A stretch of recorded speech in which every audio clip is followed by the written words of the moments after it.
Everybody, welcome back to the channel. Today I'm going to do a little update on the Trans Am. We got the motor in.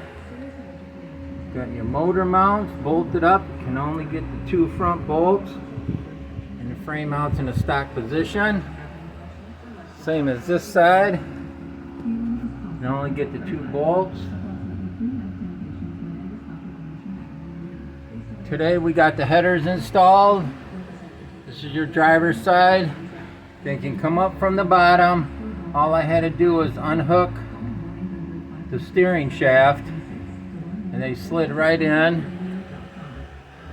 Same as this side here.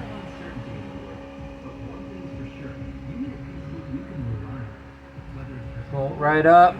Let me put you on hold and we'll go underneath. Alright, welcome back. Like, subscribe, comment. Let me know what you think. The driver's side header. This is your motor mount for the small block Chevy LT1, whatever you want to call it. So we'll move on over to passenger side. Same here. Got your two front bolts. This is your header here.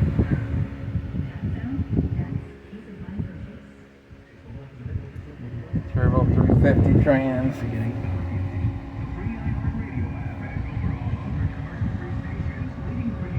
These seem to go good coming from underneath. Like I said, I had to unhook the steering shaft.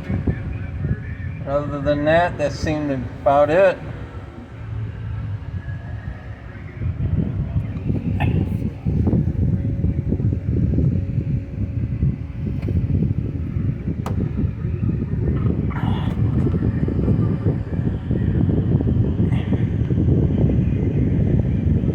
Got a little light flashing.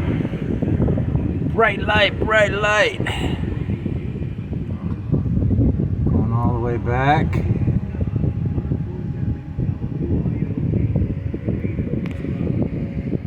This is your passenger side.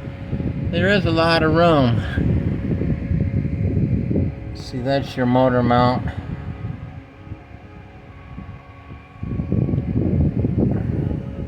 Focus, focus.